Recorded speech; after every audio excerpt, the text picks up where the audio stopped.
নিজেদের চেষ্টায় ঘুরে দাঁড়িয়েছেন দৌলতদিয়া ঘাটে ভিক্ষাবৃত্তিতে জড়িত ৫০০ প্রতিবন্ধী। স্ব-উদ্যোগে ফুল ঝাড়ু তৈরির মাধ্যমে নিজেদের আর্থিক অবস্থা পরিবর্তন করেছেন তারা। আর এই উদ্যোগে সহায়তা দিচ্ছে উপজেলা প্রশাসন। রাজবাড়ীর গোয়ালন্দ থেকে আবুল হোসেনের তথ্যে মাহবুব হাসান রিপনের প্রতিবেদন। জীবিকার তাগিদে রাজবাড়ীর গোয়ালন্দ ঘাটে ভিক্ষাবৃত্তিতে জড়িত ছিলেন প্রায় ৫০০ প্রতিবন্ধী। পদ্মা সেতু উদ্বোধনের পর এ রুটে যান চলাচল কমে যাওয়ায় তাদের ভিক্ষাবৃত্তিও বন্ধের উপক্রম হয়। এতে পরিবার পরিজন নিয়ে চরম বিপাকে পড়েন এই প্রতিবন্ধী জনগোষ্ঠী। এ অবস্থায় স্থানীয় সমাজসেবা বিভাগের সহায়তায় সবাই একত্রিত হয়ে গড়ে তোলেন গোয়ালন্দ উপজেলা প্রতিবন্ধী উন্নয়ন সংস্থা। এর মাধ্যমে কাশবন দিয়ে ঝাড়ু তৈরি করে ভিক্ষামুক্ত জীবনযাপন করছেন এই প্রতিবন্ধীরা।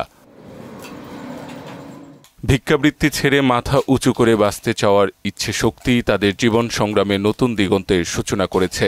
এখন তারা খেয়ে পরে বাঁচার পাশাপাশি সচ্ছল হওয়ার স্বপ্নও দেখছেন। আমরা অনেকে আগে ভিক্ষাবৃত্তি করতাম, আর ভিক্ষাবৃত্তি ছেড়ে দিয়ে আজকে আমরা ফুলঝাড়ু কার্যক্রম পরিচালনা করি। ফুলঝাড়ু যদি আমরা তৈরি করে বাজারে বিক্রি করতে পারি তাহলে হয়তো আমাদের জীবিকা নির্বাহ হবে।